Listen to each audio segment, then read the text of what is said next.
თავისათა და ძისათა და წმინდისა სულისათა. ამინ. ძმაო და აი უკვე გაიწყო დიდი მართვის მოსაზრდებელი კვირეები. დღეს მეზვერისა და ფარისევლის კვირაა და წავიკითხეთ იგავი მეზვერის და ფარისევლის შესახებ. დიდებული იგავი. დღეს არის ასევე იოანე ოქროპირის ხსენების დღე და მოკლედ ძალიან ბევრი სალაპარაკო მრევლისა და მოძღვრის სიყვარულზე, ანუ ნამდვილ სიყვარულზე და ეს იგავიც ასახსნელია და უნდა შევეხმიანოთ ამას ყველაფერს. მოდით, იცით, გავიხსენოთ პავლე მოციქული, იმიტომ რომ იოანე ოქროპირი ამბობს, რომ ეტალონი ყველა ქრისტიანისა არის პავლე მოციქული. ძალიან განდიდებული იყო და ღვაწლში იყო პავლე მოციქული მოციქულთაგან და ძალიან დიდი ღვაწლი ჰქონდა ამ ხრივ იოანე ოქროპირის მღვდელმთავრებიდან ოქროპირი, მოციქულებიდან პავლე მოციქული. პავლე მოციქულს ესეთი რამ აქვს ნათქვამი, მობაძავ ჩემ დაიყავით და ეს არის ახალი აღთქმის ერთ-ერთი ყველაზე ღრმა შინაარსიანი დიდებული მცნება. მობაძავ ჩემ და იყავით. ეხლა პავლე მოციქულს როგორ უნდა მივბაძოთ ზოგმა, თქვა ეს ხო კადნიერება რა არის? კადნიერება კაცო პირდაპირ ახალი აღთქმის მცნება, პირდაპირ პავლე მოციქულმა ბრძანა მობაძავ ჩემ და იყავით, ანუ ყველა ქრისტიანმა, არა მარტო ეპისკოპოსებმა, მღვდლებმა, არამედ ერისკაცებმაც უნდა მიბაძონ პავლე მოციქულს ჩემო ძვირფასი. რა თქმა უნდა, აი ეს კი ესე არის, რომ პავლე მოციქულის ღვაწლს ჩვენ ვერ მივახცევთ ვერასოდეს, მაგრამ მობაძავი ჩვენი დონი რაც შეგვიძლია რომ გავაკეთოთ, პავლე მოციქულს უნდა მივბაძოთ. რაში მდგომარეობს პავლე მოციქულის მიბაძვა? მდგომარეობს მის შემართებაში, აი მის შემართებას უნდა მივბაძოთ. პავლე მოციქული, როდესაც მოიქცა, პირდაპირ წერია საქმე მოციქულობაში, მოიქცა, დაბრმავდა თქვენ იცით, მოინათლა 3 დღის შემდეგ თვალი აეხილა და ეგრევე წერია. მე მგონი ამოწერილი მაქვს, უშინ მე მგონი ამოწერე და მეხსეულად, ანუ იმ წამსვეო თვალის დახამხამებაში შესაძლებელთა შინა იმაში ბაღდადში ქადაგებდა ქრისტეს. იმ წამსვე დაიწყო ქადაგება, იმ წამსვე შეასრულა ის, რაც პეტრეს უთხრა მაცხოვარმა გიყვარმია და თუ გიყვარვარ დამწყსე სამწყსო ჩემი. ქადაგებდა ქრისტესა, ვითარმე ესიარზე ღვთისა, პავლე უფროს გაძლიერდებოდა და შეკრებდა ხურიათა და ქადაგებდა ქრისტესა და განიზრახეს ხურიათა მოკლა მისი. აი ამ შემართებას უნდა ჩვენ მივბაძოთ ჩემო ძვირფასებო. შემდგომ ეხლა ერთ საკვირაო ქადაგებაში ამას ვერ ამოვწურავ. პავლე მთელი ევროპა მოია, მთელი ევროპა და დღევანდელი თურქეთის ტერიტორია. მთელი ევროპა მოიარა, ყველა ქალაქი. აი მაგალითად იკონიაში ქვადაკრიბეს პავლეს, გაათრიეს ქალაქგარეთ და გონებდეს მოკლეს და ამ ქვადაყრილი თა გორაკი გაკეთდა პავლეს დააყარეს ესე იგი და რა თქმა უნდა მტარი ეგონა და პავლე აღდგა, შევიდა ქალაქად და ისევ დაიწყო ქადაგება და ახარებდა მართო გამიგე და დაიმოწაფა მრავალი და აკურთხეს ეკლესია მდელი, აკურთხეს ესე იგი აკურთხა მდელი ეკლესია და მდელი მრავალი. ბოლოს პავლე მეხარ აღარა გვაქვს ამის საშუალება, კიდევ ყველა ქალაქი მოიარა, ყველგან იქადაგა. ხოლო ბოლოს რომში აღმოჩნდა და პავლე დადგრა ნუ 2 წელი და ქადაგებდა სასუფეველს ღვთისასა და ასწავლებდა იესო ქრისტესა. ესე იგი რას ქადაგებდა? სასუფეველსა, რომელშიც პავლე თვითონ აღმოჩნდა, თვითონ აიყვანა მესამე წამდე ქრისტე და ამას პავლე ამბობს თავდაბლობი, არ ამბობს თავის თავზე, მაგრამ თავის თავზე ლაპარაკობს, რომ ოღონ არ იცის პავლემ ხორცით მოხდა თუ სულით მოხდა, ამას აღარ აქვს დიდი მნიშვნელობა, რაც მთავარია 64 სიმშვენიერი ანახა ქრისტემ პავლეს და ენა ვერ გამოთქვამს, რაც არისო იქ გამზადებული კაცთათვისო. აი ამ ღვთის სასუფეველს ქადაგებდა, ჩემო ძვირფასებო. ნაკლოვანია ყველაფერი, რაც მარადისობით არ არის შემკული. ჩვენი გაბრიელ ბერც ამბობდა, ხო?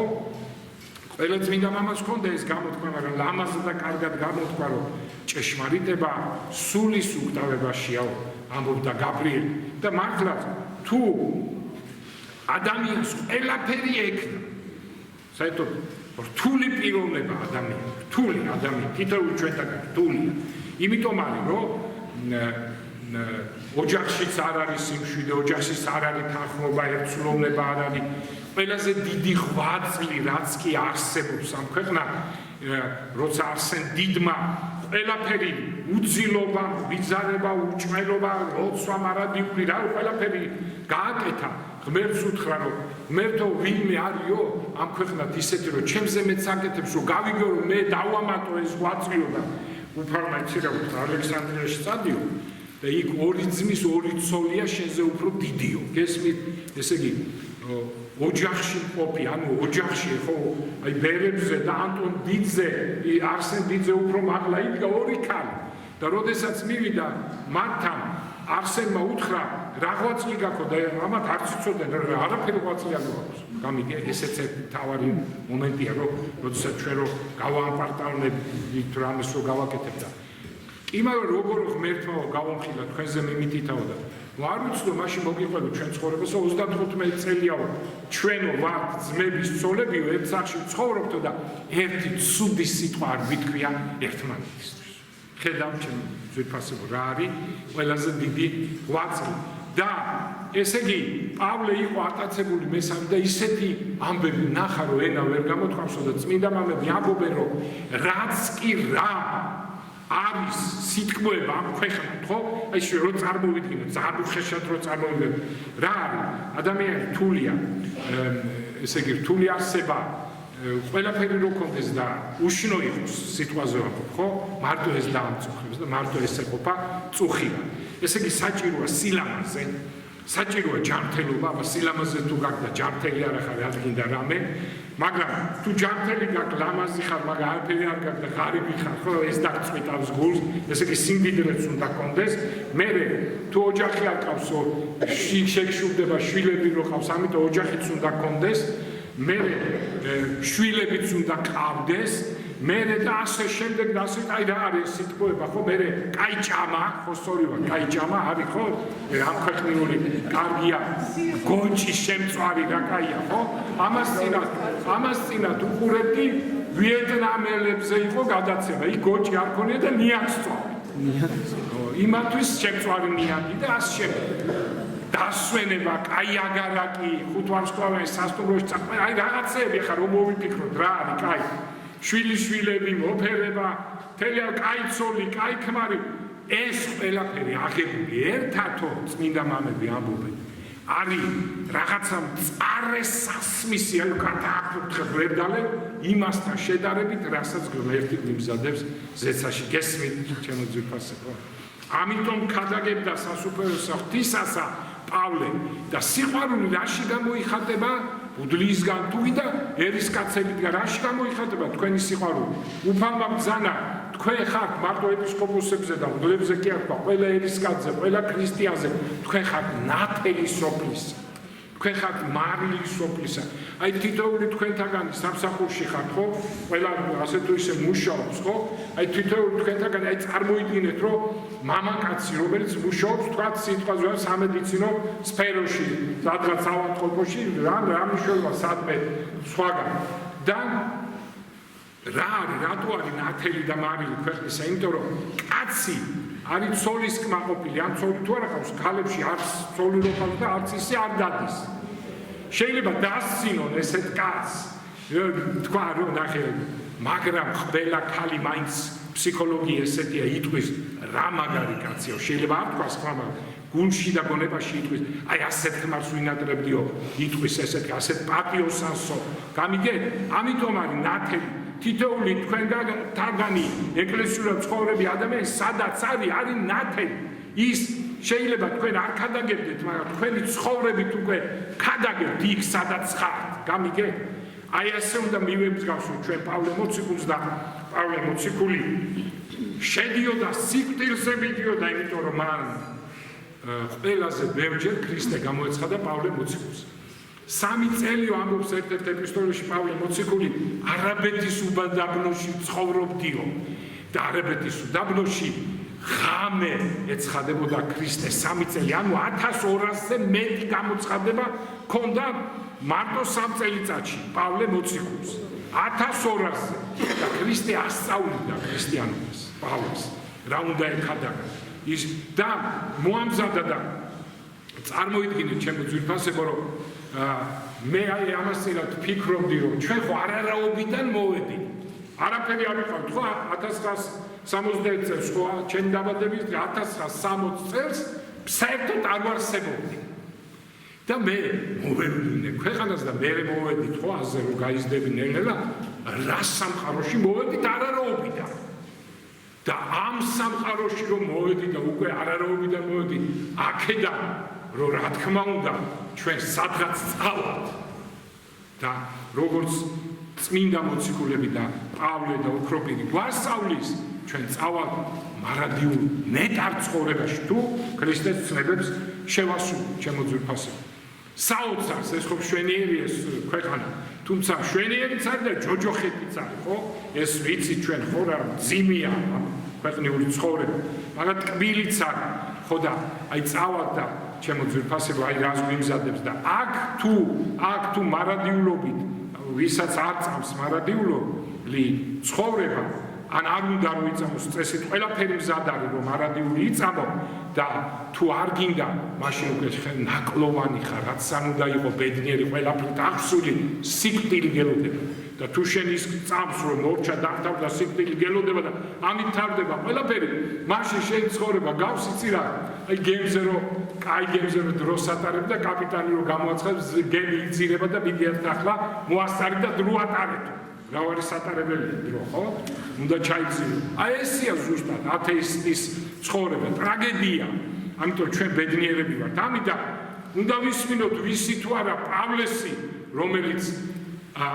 რომელსაც 1200 ჯერ და მეჯერ გამოეცხადა ქრისტე და ასწავლიდა მას მარადიულ ცხოვრებას რომელიც თვითონ იყო ატაცებული ზეცაში ივანე ოქროპირი ჩემო ძვირფასებო არის ეტალონი ყველა ქრისტიანის განსაკუთრებით სამღვდელოებისა და ივანე ოქროპირი იყო პიროვნება მიუხედავად იმისა რომ ეხლა ის იყო მორალისტი და მორალისტობა მძიმეა ხო მოსასმენადაც მძიმეა ხო არ იმრუშო არ იპარო ესე უნდა გააკეთო ისე უნდა გააკეთო მიუხედავად ამისა იმდენად ცოცხლად ქადაგებდა ის და იმდენად დამაჯერებლად ამბობდა ყველაფერს რომ მსმენელი ყავდა უზარმაზარი აუდიტორია არა მარტო იმ დროს როცა ის იყო და ამ ქვეყნად არამედ შემდგომში მხოლოდ კომუნისტებმა ჩაახშვეს ძმანო და დანო და აკრძალეს მისი ქადაგებები თორემ 19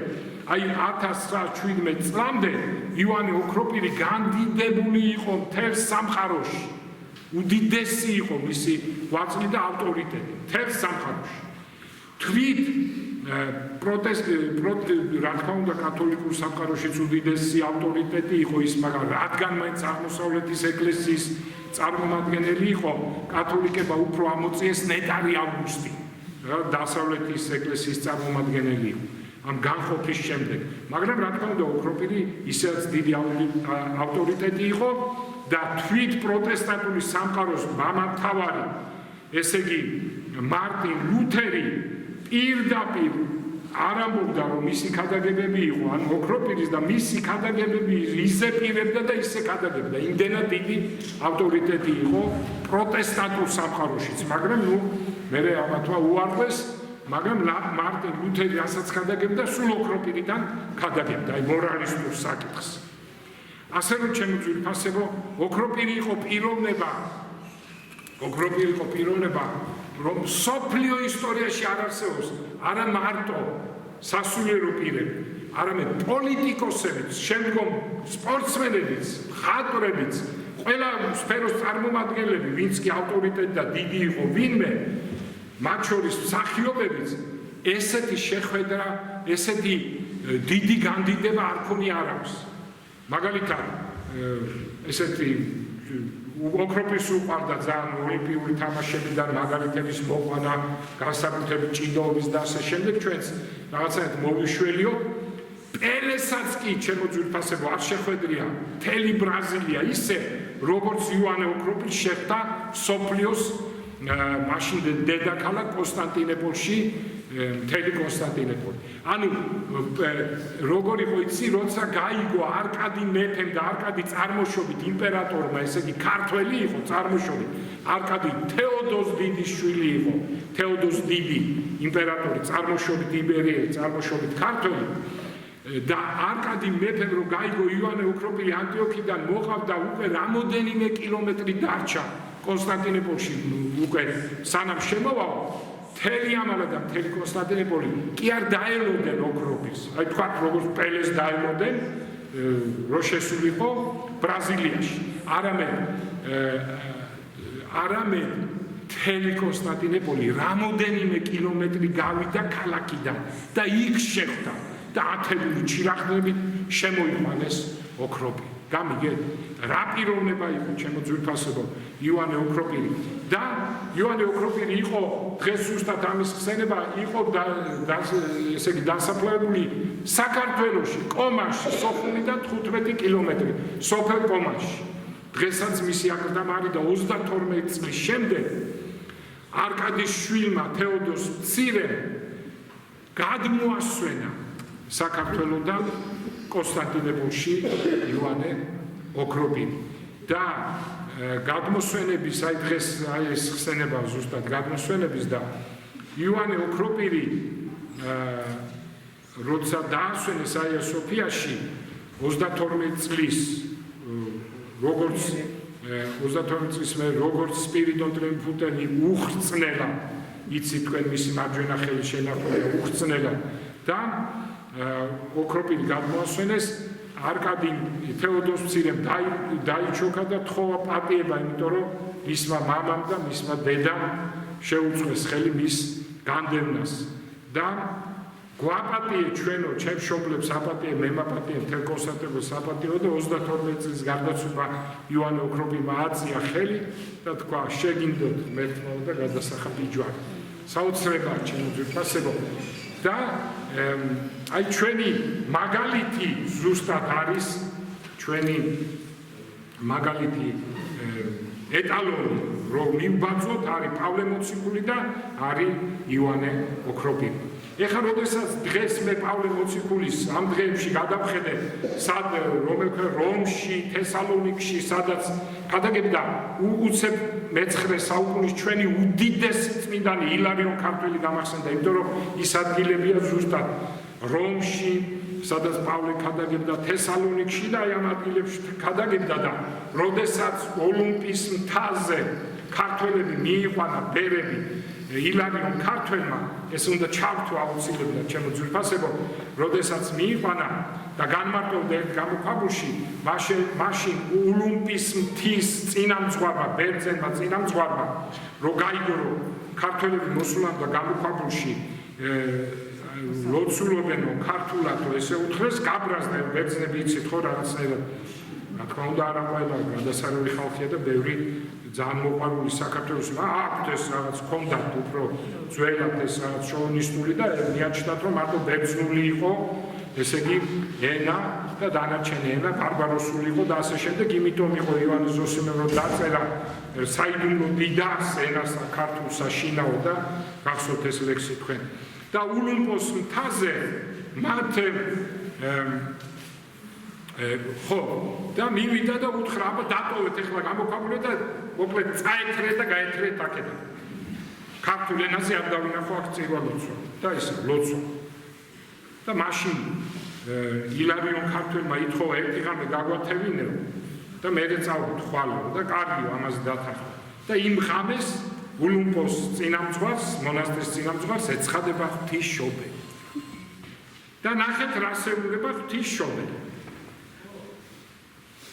მათო როგორ აცვენია ღვთისმშობელი უნდა წინამძღვარს ქართველებმა შეუქმნელად შეინახეს მართლმადიდებლობა ვინც მათ არ მიიღებს დაუკვირდით ამ სიტყვებს ჩემო ძეფასი ვინც ქართველებს არ მიიღებს ვინც ნუ რა თქმა უნდა იგულისხმება მართლმადიდებლები ვინც მათ არ მიიღებს და შეიწყნარებს ჩემი მტრები იქნებიან რამე თუ უფალმა მე დამავალა მათი ფარველი ესმით რა სიტყვებია დაიმახსოვრეთ ეს ილარიონ ქართველის ცხოვრებაში ამოიწერეთ ეს გადაიცით შვილებს შვილთა შვილებს შვილიშვილებს ყველას ასწავლეთ რომ ეს ლიტონის სიტყვები კი არა ღვთისმშობლის სიტყვებია რომ ქართველების ფარველობა მე დამავალა ღმერთმა არ უღალატიათ მართლმადიდებლობას ამიტომ დღეს რო გაცვიფრებული ვართ ყველა ასეთ გარემოში როგორ ფარველობს ღვთისმშობელი აი ეს არის რასაც მე ხმა კითხულობ ჩემო ძვირფასე და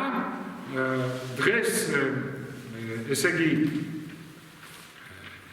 მინდა ასევე თქვა მომეცით თუ შეიძლება ხო ესე იგი წმინდა ოქროპირის და წმინდა მამების ოქროპირის უპირველი სხეულისა გამონათქვამები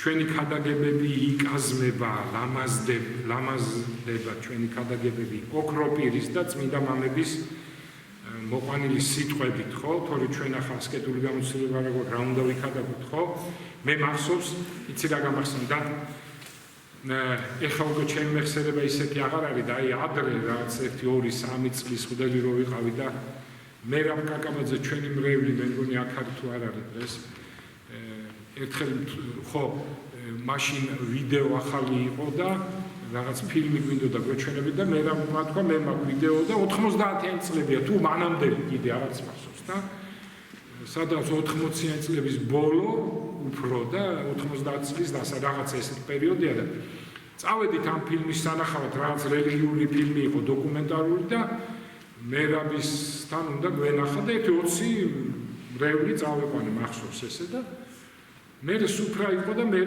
თქვა რომ მე რომ მოვიქეციო მამაო მოვედიო შენთან და დარიგება გთხოვეო და ისეთი სიტყვები ზეპირად იცის მე რა ისეთი სიტყვები მითხრა რომ გაგვირებული უყურებდი რომ ეს მე ვთქვი მეთქი გონებაში იყო რასაუბარ ეს მეკითხარი მეთქი კიო და ეს ნათქვამი ავდექა მივხვდი რომ წმინდა მამების ნათქვამი იყო ოღონ არ მომახსოვს ვისი და მერაბის ნათქვამი თავიდან ჩავიწერე ანუ ჩემი ნათქვამი ამოვიწერე და კაი ხანი მქონდა ისეთი კაი სიტყვები გამიგე ხო და აი ეს არის ოქროპირი აი ჩვენ რასაც ვქადაგებთ ძირითადად ვქადაგებთ ოქროპირს და სხვა მამებს უბრალოდ ოქროპირი ძალიან აღმატებული და ჩემო ძვირფასებო შევეხოთ ისევ ჩვენ საქართველოს დავამთავროთ რომ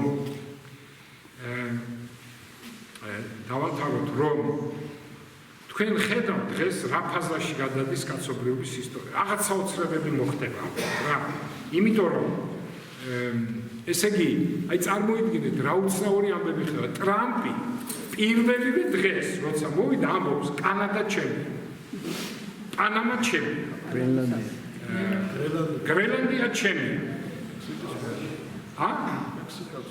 მექსიკაც რაღაც ნაწილობრივ ვიღება თქვა და რუსეთს უნდა მოველაპარაკო ანუ ვერ გაუბედა რომ რუსეთს ჩემიო მაგრამ ქვეტექსტი ესა ამდენი ჩემიას მე რუსეთს უნდა მოველაპარაკო ანუ ეს ნიშნავს რომ რუსეთი ჩემი პუტინი მიხვდა რა თქმა უნდა რასაც გულისხმობდა და რაც რამე იქნება ადეკვატურ პასუხს ადეკვატურად უპასუხებ იმ საპირისპიროდ ესე იგი ყველაფერს შესაბამისად უპასუხო ესე იგი რაღაცა ხდება და იწყება გრანდიოზული ჩვენ აი ამ ეპოქაში დაცული ვართ აშკარად და თუ როგორც ხედავთ ისტორიიდან და ყველაფრიდან თუ კარგად მოვიქცევთ ჩვენ დაცული ვიქნებით ბოლომდე მაგრამ რაღაც ფაზაში გადავდივართ და ნახეთ, ეხლა ლაპარაკია მარსზე ასვლაზე, კოსმოსში გასვლაზე, ხომალდების გაშვებაზე და ბოლო-ბოლო კოსმოსურ ომზეა ლაპარაკი საბოლოოდ, ალბათ იქიდან უნდათ, რომ რაღაც განალაგონ და იქიდან იმოქმედონ შემდგომ ერთმანეთს. და უნდათ რომ მოსპონს საერთოდ, ყველაფერი ფული არ აქვს და კონტროლი უნდა მთლიანი, კაცობრიობის კონტროლი. და ნახეთ, გამოცხადების მე-16 თავში რა წერია, რომ წავიდა ხო და გაუჩნდათ სასტიკი და საზღარი ჭრილობები ადამიანებს, რომლებსაც მხედრის ნიშანი ჰქონდათ და სცემდნენ მას თაყვანს. და დაიხოცა ყველა ცოცხალი სული ზღვაში და ასე შემდეგ დიდი ამბები და ხელზე და შუბლზე ეკნებათ, ესე იგი, მათო ნიშანი. 1992 წელს შვედეთში ჩატარდა პირველი ისენია, ეხლა უფრო დაიხვეწება ალბათ და მომავალში კიდევ უფრო დახვეწავენ 1 სანტიმეტრის მესამედი, აი მილიმეტრი ხო რაღაცა 33 1 სანტიმეტრს მესამედი რაღაც პატარა მილიმეტრზეა ლაპარაკი 2-3 მილიმეტრზე აი ამხელა კოდები ჩაუყენეს იმას მარჯვენა ხელში შემოძვირფასა. გამიგეთ? რამოდენიმე ადამიანს 1000 ადამიანს და ჩაატარეს დაკვირვება. აქ ჯერჯერობით ეს არის დაუხვეწავი, აი როგორც ახლა კომპიუტერი ხო გვაქვს ხელში, ხო გვაქვს პატარა ტელეფონი და ყველაფერი ამხელა ტელეფონებია, ხო? ადრე 80-იან წლებში იცი რამხელა იყო ეს, რაც ახლა მე მიიღეს, განვითარდა. აი დაახლოებით აი გუზარმაზარი კარატის ხელა იყო. და როგორ დაიხვეწა? აი ეს სტადიაში ახლა დახვეწავენ ამას ყველაფერს და როგორც ეთქობა მე ანტიქრისტეს დროს უნდათ რომ ეს ამას ყველაფერს ამ ჩიპებს, ამ კოდებს ჩაუყენებენ მთელ კაცობრიობას. ვინც არ მიიღებს, გაანადგურებენ. ანუ მოწამეობრივად აღესრულება. ზოგი დაფარული იქნებიან თევზში, გაქცეულები და ასე შემდეგ, სანამ მოხდება მეორე მოსვლა. აი ამ ამბების დასაწყისი ახლა ჩვენ არ ვიცით როდის და რამდენ ხანს გასტანს, მაგრამ ერთი ვიცით კიდევ გლობალური დათბობის შემდეგ ეს არანაირად რელიგიურად, უკვე მეცნიერულად ვამბობ, რომ ვინმე არ იფიქროს რამე, მეცნიერები ამბობენ, რომ კაცობრიობას დარჩა დედამიწაზე, რომ ჰაერი იყოს ნორმალური, ყველაფერი ნორმალური 80 წელი მაქსიმუმ. გამიგეთ? და მე იქნება საერთო ამ გლობალური დათბობის გამო საერთოდ აირევა ყველაფერი სტიქიები იქნება რაღაც, ეხლაც არის რაღაც დასაწყის სტადიაში, ხო? აი შემოძვირფასები. ყველაფერი ეს ამას უშვებს ღმერთი, იმიტომ რომ ჩვენ არ ვიყოთ მიჯაჭვული ამ ქვეყნიურზე. თუმცა უფალმა თქვა 6 დღე იქნოდეს საქმესა შენსა და არ არის ნორმალური ის ადამიანი, ვინც არ შრომობს, ვინც ოჯახზე არ ფიქრობს, შვილებზე არ ფიქრობს, აშენებს, ყველაფერი ეს ნებადართულია პავლესგანაც კი, ღვთაებრივ ცამდე ამაღლებული პავლესგან რომ თუ გააქვს სახლი, ჩასაცმელი კმა იყოსო და სახლი და ჩასაცმელი ხო ვისაც არ აქვს, უნდა აშენოს სახლი, ხო უნდა იმუშაო რომ ჩაიცვა. ეს ერთმა კაცმა, შვილები თუ ყავს, შვილებს თავის სახლები უნდა და ასე ეს მისაღები, რა თქმა უნდა, ქრისტიანობაში, მაგრამ იმ კუთხით რომ პირველი ვიფიქროთ ზეციურ სასუფეველზე, რომელსაც პავლე ქადაგებდა, რომელსაც იოანე ოქროპირი ქადაგებდა და ყველა წმინდა მამა. ჩვენთან ასმე. გამოიტანეთ დიდი ჯვარი.